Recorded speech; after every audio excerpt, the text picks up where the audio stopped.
As a teenager, sex ed came up in conversation with one of my cousins while I was in China. He told me you can't learn about sex in schools. So we went to a library and sneakily read some biology textbooks to find out how babies are made.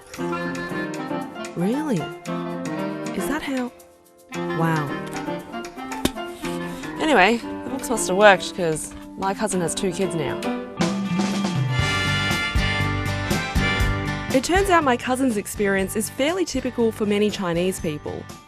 A recent survey from the China Family Planning Association found only half of university students had received sex education at school.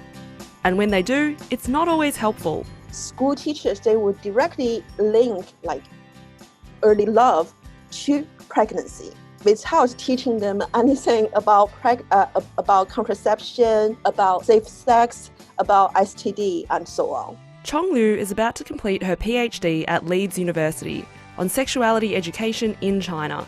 So if students aren't being taught about sex in schools, where are they getting their info from? So there are many different channels they use to get sexuality-related knowledge. For example, novels.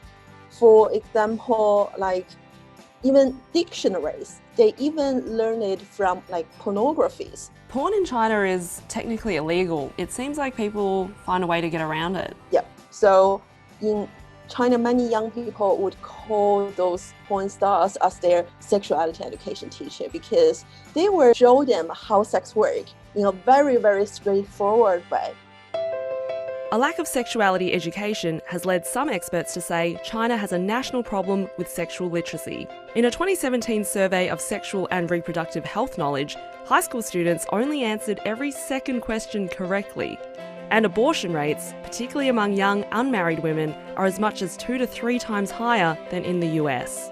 Sex has always been something that can only be talked about very privately. You don't talk about public in a classroom or in a public space. Former UNESCO Program Officer Hong Yan Li spent more than a decade lobbying to improve sexuality education in China. She says part of the problem is that talking about sex remains taboo. It's partly a hangover from history. Traditional belief systems like Confucianism forbid discussions around sex, and love and marriage were politicised during the Mao era. Even today, nudity is often removed from films, and movies involving homosexuality are censored and often banned. So, rolling out comprehensive sex education for kids in schools has sometimes been met with firm resistance. The Cherished Life, a sexual education textbook for elementary students, covers a variety of sex and relationship issues. This textbook caused a stir in 2017 after a parent posted on social media that even she would blush looking at it. It was deemed by parents to be too explicit, and some accused it of promoting homosexuality because it included a section on same-sex attraction. Many on Weibo agreed. One user said the mating process is absolutely unacceptable. Nonetheless, demand for sexuality education is on the rise. A string of high-profile domestic abuse cases prompted the government to make sexuality education compulsory in 2020 to help kids understand healthy attitudes around sex and relationships. Having the policy in place is one thing, and then having the policy fully implemented is another. There's still a long way to go for the policy to be fully implemented. The government is starting to recognise other practical benefits of sexuality education. The Healthy China initiatives launched in 2019 now incorporates more of UNESCO's comprehensive sexuality education guidelines.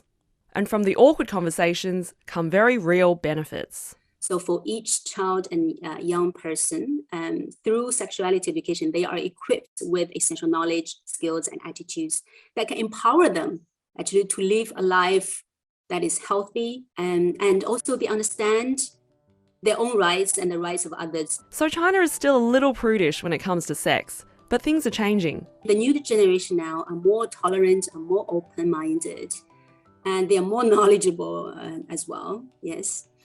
It's reflected in everywhere, every aspect of life, including in terms of their attitudes towards sex and sexuality. Tiptoeing around the library to learn about sex might soon become a thing of the past. Oi! Can't eat in here.